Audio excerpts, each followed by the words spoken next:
Where are you from? I've heard this question countless times, and at first, it always seemed harmless, even friendly. But as a Black Canadian, I've come to recognize the weight it can carry. Often, the real question is, where are you from originally? That small shift reveals something deeper, a subtle test of whether I truly belong, an experience echoed by so many across our communities in Canada. They're like, oh, but no, but where are you from? Then when it's like the from, it can be awkward. My name is Onyi Steve. As a first generation Black Canadian, I'm familiar with this question. When people ask where I'm from, I can share the full story of my journey to Canada. But I've often wondered how this question feels to Black people born in Canada and whose roots in Canada span multiple generations. So, I sat down with two second generation Black Canadians to learn about their experience with the question, where are you from originally, and how it shapes their sense of belonging. This video is grounded in my experience and those of Elijah and Nathan. Meet Elijah. I grew up here in Edmonton like all my life. I was actually born in Red Deer because that's where my mom's side of the family was originally. My dad is he's Catition from St. Kitts in the Caribbean, and he came here to Canada when he was about 8 years old. Listening to Elijah, I was struck by how clearly he knows who he is and where he is from. Yet, like me, he is often asked to explain himself further. Meet Nathan. I was born in New York, the United States, but I moved to Ontario, Canada when I was 3 years old. On my father's side, my grandparents, as well as my father, were all born in Jamaica. Mom's side, I have Bayesian and Dutch. So even from birth, I had Canadian citizenship and everything too. Nathan explained that Canadian is rarely accepted as a complete answer. Both Elijah and Nathan talked about how the tone shifts when the follow-up question appears. No, where are you from? The words are light, but the meaning lands heavy. Like being reminded that the listener has already decided you must be from somewhere else. I'll say, oh, I'm from Canada. They're like, oh, but no, but where are you from? Like, oh, why do you necessarily think I'm from somewhere, right? As they spoke, it became clear that the question is often prompted by accent, appearance, or an unfamiliar name like mine, Onyidamola. While the triggers may differ, the outcome is often the same, a sense that difference needs explaining.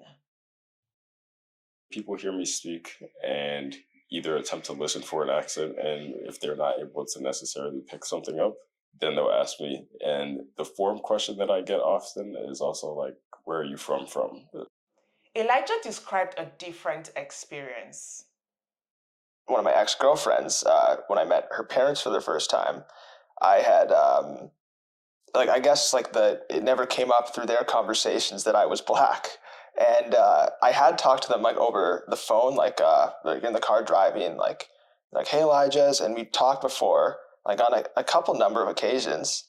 And it just so happened that when we met for the first time, they had no idea I was Black, and I was later told by like my ex girlfriend, like, yeah, so my parents were actually surprised to find out that you were Black, because I guess it never got brought up in our conversation. And your name's Elijah, and they talked to you on the phone, and you had that accent. Their stories revealed something I have felt, but rarely named.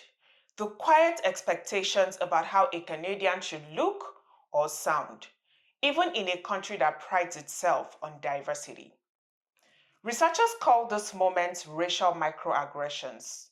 One question on its own can be brushed aside, but when it happens again and again, it starts to accumulate. I have had days when this moment stack up, each one adding weight, until something that once felt manageable becomes exhausting. I feel like when if it happens in a repetitive sequence, maybe like if I'm at a party and I'm meeting like a ton of new people and I get asked a question like, okay, like it gets a little bit irritating. So Say like as you're growing up, for sure, as you're like coming into yourself and everything, I would say that definitely can displace your like belief in your values and where you are kind of in it, where you say. As an adult, not much really. I would say you kind of then become more secure with just yourself rather than like sticking your culture to your identity necessarily. Like you have more security just in who you grew up to be. So if anything, I would say it's more of just irritating as you get older, I would say. Beyond the irritation, there is another cost that resonated deeply with me: the mental load. Before the question is even finished, I am already calculating: how much do I explain? How much do I simplify? And afterwards, I replay the moment, wondering if I said too much or not enough. I often think like, did I explain that correctly, or should I have like explained it like differently? Like sometimes I think, oh, like why do I instinctually say I'm Canadian at first instead of knowing that it's going to be a follow up question? I would say, at least for me, especially growing up, it was more of like my own like identity crisis, I would say, of kind of finding where I kind of would identify myself. So I would say where I'm at now, I would say I kind of stick between American and Canadian, but I would say that's also kind of like a box that you get put in as well.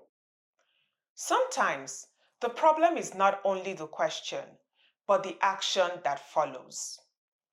When questions are followed by assumptions or uninvited actions, the impact lingers long after the interaction ends. But then I've also had people like come up to me, ask me where I'm from, and then say, "Oh, your hair is nice," and then just put their hand in my head. Yeah, like I get asked a lot because I played like in hockey. There's not a lot of black people who play hockey like at all. I think I only ever played with maybe three black people like on my team throughout like my whole hockey career, and I've been playing hockey since I was 5 years old. So it's pretty interesting. So I get asked that question like quite a bit, like, so where are you from, or what's your nationality? Like, how do you identify? And it's interesting because like I say I'm Canadian, but then and their parents too sometimes even have roots from like South American countries, but they just don't have they're Caucasian. So it's kind of interesting where we'll be in the same position, and then uh, they feel as if it's interesting to ask me personally just because of the difference in appearance. There is no single right way to respond. Some days I have the capacity to explain, to teach, and to stay engaged. On other days, protecting my peace means disengaging and moving on. Hearing Elijah and Nathan articulate their own strategies reminded me that these choices are not about politeness. They are about survival and self respect.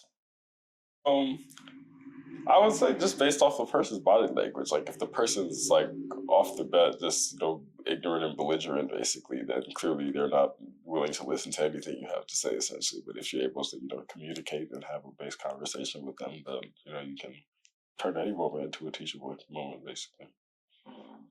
I'm I kind of have a passive personality. Like I'll typically avoid conflict if possible, or anything like awkward. So usually I'll just kind of like it's mostly like I put it in a note at the back of my head and go, oh, okay, this maybe I have to like it'll be used for further analysis of this person, rather than I guess making a teachable moment. And it depends too on the way that they approach the teachable moment. I think too, like some people can be really defensive, and then it makes me feel awkward too. Elijah and Nathan did not simply describe the harm, they also offered a path forward. If you genuinely want to know about someone's background, ask the question you mean. Ask with clarity and respect, and accept the answer without insisting on a version that fits your assumptions. For me, timing also matters. These questions feel better after trust has been earned and not at the first hello. Wanting people to be more like culturally aware of how they ask questions, in the sense to where it's not what you say, it's how you say it. So, what's your cultural background, or where is your family from, everything like that. Yeah. Usually, like after a while, I can like depending on how close I get with a person, it's not a question that I'll get asked like right away, and then it'll be like after we've known each other for about like a month or two, they'll be like, hey, but by the way, like I'm curious, like were you born in Canada or what's your background? And then in that case, it's more of a kind of like getting to know like person to person. These conversations reminded me that belonging is not only shaped by policies or national slogans, it is shaped in everyday interactions. In the first hello, in the first question, in whether I am Canadian is treated as a complete answer. This is a reminder that small talks carry big meanings, and care starts with asking better questions. I have seen how genuine interest changes a conversation. When someone asks with respect or when they share their own story first, conversations become moments of connection. So, the next time you feel the urge to ask a Black person, where are you from? Pause to consider the weight that question may carry and approach the question with care and genuine interest.